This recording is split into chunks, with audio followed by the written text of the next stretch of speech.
Hello,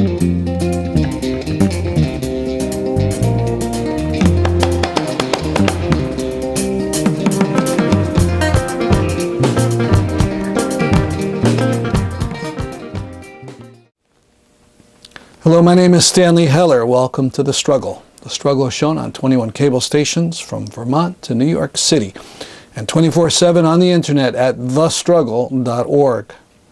Featured on the program today is an interview with Iraq Veterans Against the War leader Jeff Bartos, who went to the protest in Pittsburgh of the meeting of the G20. He describes the protest and police attacks on peaceful demonstrators, including the use of a new sound weapon. Bartos himself was arrested and describes what happened.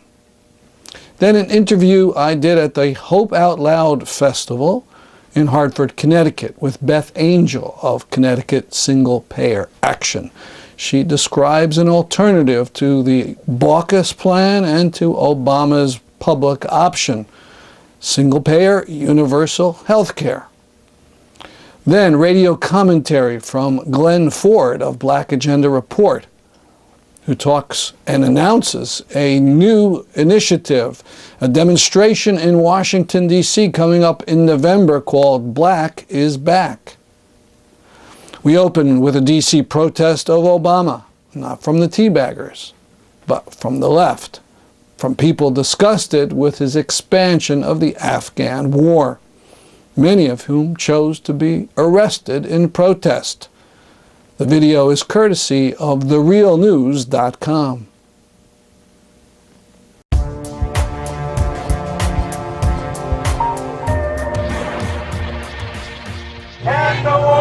More than 60 anti-war demonstrators were arrested from in front of the White House on Monday. Timed to coincide with the anniversary of the war in Afghanistan, demonstrators included members of Witness Against Torture, Activist Response Team and Veterans for Peace, and National Campaign for Nonviolent Resistance. An estimated 500 people gathered at the White House to protest the wars in Iraq and Afghanistan and to request a meeting with President Barack Obama.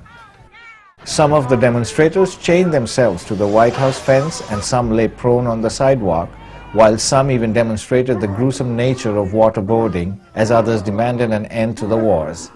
We have family members here who've lost their children in Afghanistan and in Iraq and who are against these wars, and veterans from Iraq and from previous wars who are against these wars. And it's something that the American public is turning against in a way that it wasn't before the last election. We didn't have a majority of Americans against occupying Afghanistan before the most recent election, but we do now. And it's important for our elected officials to listen to us now. There's not much hope, I think, of the president doing so, but perhaps our members in Congress will. And last Thursday, 22 Congress members put in a bill that said no more money, at least for an escalation in Afghanistan. That's a start. That's a beginning of the right approach.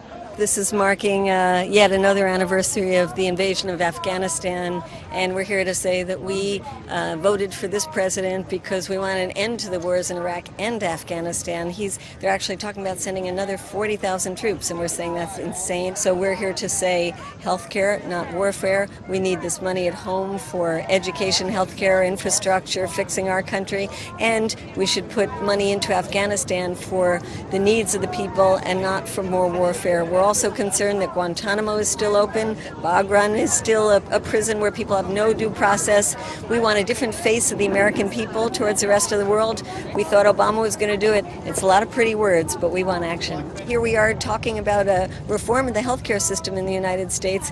We're not going to even have money for reform if we keep pouring our money into militarization. We're spending billions and billions of dollars. We're wasting it on wars where people don't want us.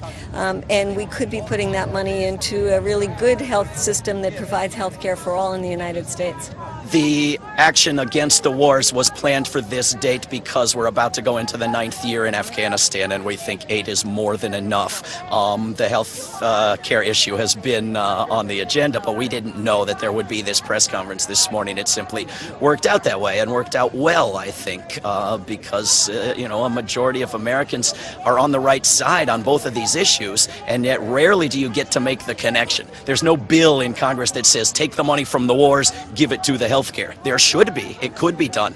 But this was an excellent convergence of the issues. You are in violation of regulations applicable to this area. You have exceeded the 25-person limit. You must leave the closed portion of the White House sidewalk now. All persons remaining on the closed portion of the White House sidewalk will be arrested. The arrests took place following repeated requests to move back from the sidewalk by Park Police, citing violation of permit laws. According to Park Police officials, those arrested were cited and released. David Swanson, author of the book Daybreak, who was also arrested today, later said that the demonstrators did not move back because they chose to exercise their First Amendment rights to freedom of speech.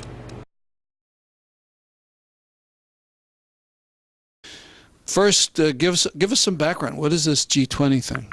The Group of 20 is the meeting of the 20 world's most developed economies.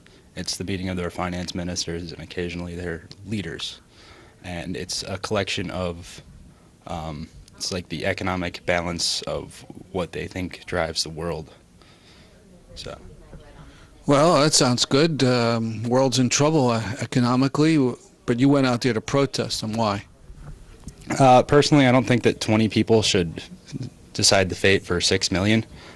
The policies decided at the Group of 20 and Group of 8 meetings are that of globalization and other stuff. And personally, it's an enablement for continued war in Iraq and Afghanistan, and for the exploitation of a lot of different types of people in the name of the 20 most developed economies. All right, so when did you go out there? I got there on Thursday morning. Began working with the Eastern Seas of Peace Collective, a group of street medics and healthcare workers and other associated fields to provide free medical care to pretty much anybody, but most notably the protesters and activists that were down there. And were your services needed that Thursday? Thursday night, I was down near the University of Pittsburgh in the Schenley Plaza area. There was a gathering of students and a bit of a rally that the police dispersed with both sonic weapons, the LRAD, chemical weapons, tear gas, pepper spray, and rubber bullets, all the other fun stuff. The police actually invaded the University of Pittsburgh campus and some of the dorms, trapping students in breezeways with tear gas. I ended up treating a few people that had been tear gassed and pepper sprayed, a kid that had gotten hit in the back of the head with the barrel of a rifle, and a few other things before we left. What is this sonic weapon? The United States government and the various defense contractors have developed a way of channeling sound to focus the effects of really loud, really intense, high-pitched noises at levels of about 150 decibels on a point target. And apparently if you get of course you're able to hear it, and when it's not directed directly at you, it's more of like the world's most annoying fire alarm. But apparently if they direct it at you and focus the energy to the highest level, it can be debilitating, causing a loss of coordination, hearing damage, and various other things. I take it you didn't hear it directly yourself. I didn't experience it directly, but whenever they're using it, it's pretty loud and really annoying, but it wasn't focused on me directly. So. Now, why were the police breaking up these actions Thursday? That's a good question. You're going to have to ask the police. I mean, we were down there the entire time I was down there. It was a peaceful assembly, as far as I could tell. There was no one throwing anything at the cops. There was no one acting violently. There was nobody apparently threatening. Everyone is yelling, but it's not illegal to yell, apparently. Well, in the city of Pittsburgh it is. And they just